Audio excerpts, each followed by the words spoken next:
புதுச்சேரி மாநிலத்தில் மாவட்ட ஆட்சித்தலைவர் அறிவிப்பின்படி 23, 24 சனி ஞாயிறு இரு தினங்கள் புதுச்சேரி மாநிலம் முழுவதும் தாலுகா அலுவலகங்களில் சிறப்பு முகாம் நடத்தி 12ஆம் வகுப்பு மாணவர்களுக்கு உயர்கல்வி பயில சென்டாக்கில் பதிவு செய்ய குடியிருப்பு சாதி வருமான சான்றிதழ் வழங்க வேண்டும் என்கிற உத்தரவின் அடிப்படையில் பாகூர் தாலுகா அலுவலகத்தில் சான்றிதழ் பெற மக்கள் இன்று 23/5/2026 காலை 9 மணியில் இருந்து காத்து இருந்தார்கள். வருவாய் ஆய்வாளர் மதியம் 12 மணி வரை வராத காரணத்தினால் மக்கள் கோபமடைந்து தன் எழுச்சியாக போராட்டத்தில் ஈடுபட்டார்கள்.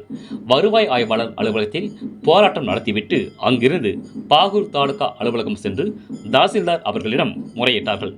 அதன் அடிப்படையில் உடனடியாக வருவாய் அதிகாரி வரவழைக்கப்பட்டு சான்றிதழ் வழங்கப்பட்டுள்ளது.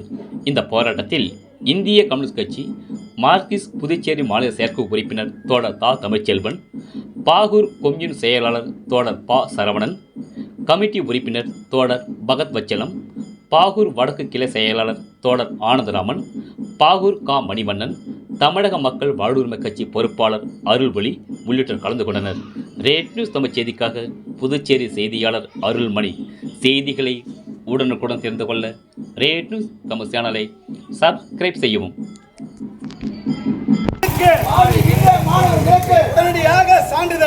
உடனடியாக சான்றிதழை வழங்க வேண்டும்.